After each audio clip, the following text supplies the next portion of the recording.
तर यानंतर वळूया तिसऱ्या महत्त्वाच्या बातमीकडे। विशाळगड अतिक्रमणावरून संभाजीराजे छत्रपती आता आक्रमक झालेले आहेत। कालच्या आंदोलनानंतर संभाजीराजेंच्या काही कार्यकर्त्यांवर गुन्हा दाखल करण्यात आला होता।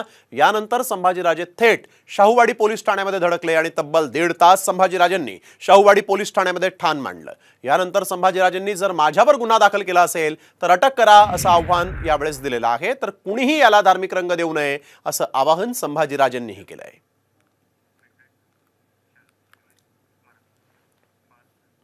अनेक शिवभक्तांच्यावर गुन्हा नोंद केलेला आहे, तर त्यांना जबाबदार धरण्यापेक्षा तुम्ही मला जबाबदार धरा आणि माझ्यावरच गुन्हा नोंद करा।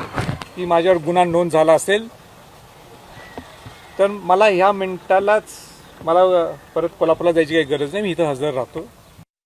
जे जातीय रंग देण्यात यायला लागलेलं आहे, तर पहिल्यांदा जर कोणाचं अतिक्रमण जर तिथनं निघालं असेल, पहिले 2 अतिक्रमण निघालेत किंवा काढण्यात आलेले आहेत, हे या हिंदू समाजातले लोक आहेत।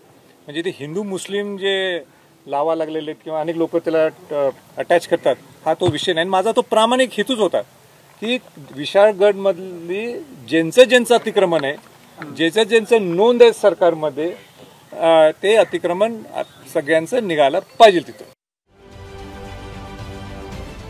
महाराष्ट्रातील सर्व बातम्यांचे विश्वासार्ह व्यासपीठ, सकाळच्या सर्व सोशल मीडिया प्लॅटफॉर्मला लाईक, फॉलो आणि सबस्क्राईब करा।